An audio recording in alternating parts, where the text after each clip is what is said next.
নমস্কার, আমি cooking blog page থেকে সকলকে আমন্ত্রণ জানাচ্ছি। আজকের রেসিপি নোনা ইলিশ বেগুন পেঁয়াজ কলি দিয়ে রান্নার রেসিপি। প্রথমে আমি নোনা ইলিশের থেকে মাথাটা আলাদা করে নিয়েছিলাম, কচু শাক দিয়ে রান্না করে নিয়েছি। নোনা ইলিশটা ধুয়ে নেব ভালো করে। এ পর্যায়ে চলে আসছি চুলায়। চুলা অন করে একটু কড়াই বসিয়ে দিয়ে দিয়েছি তেল, কুচানো পেঁয়াজ,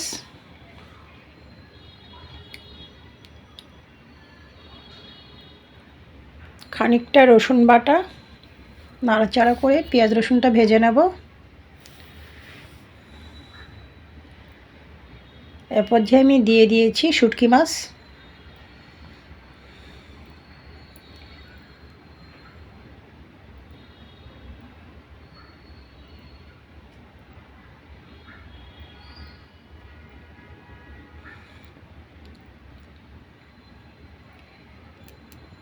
খানিকটা জল মশলা কষানোর জন্য। দিয়ে দিয়েছি পরিমাণ মতো হলুদ গুঁড়া, স্বাদ মতো লঙ্কার গুঁড়া। নাড়াচাড়া করে কষিয়ে নেব শুটকি মাছের সাথে মশলা। তো লবণটা আপনারা চেক করে দেবেন, যেহেতু নোনা ইলিশে পর্যাপ্ত পরিমাণে লবণ থাকে।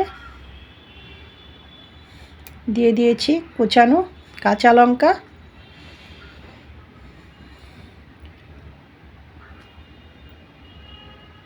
পেঁয়াজ কলি,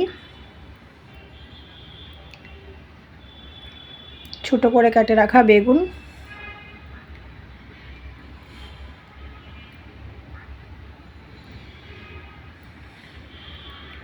নাড়াচাড়া করে ঢাকনাটা দিয়ে দিয়েছি।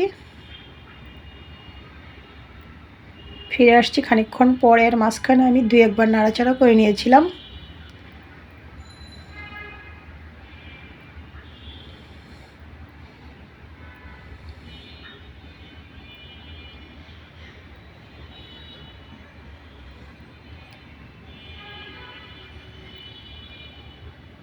দিয়ে দিয়েছি সাত বাগানের ফ্রেশ লেবু পাতা। তো এটা অপশনাল, আপনাদের হাতের কাছে থাকলে অ্যাড করবেন, নয়তো নয়।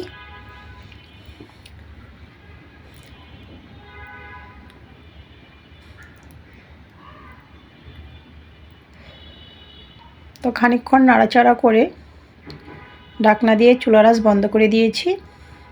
রেডি হয়ে গিয়েছে আমার নোনা ইলিশ দিয়ে পেঁয়াজ কলি বেগুন রান্নার রেসিপিটি ভালো লাগলে আমার ফেসবুক পেজটা ফলো, ইউটিউব চ্যানেলটা সাবস্ক্রাইব করুন, সাথেই থাকুন। সকলকে ধন্যবাদ।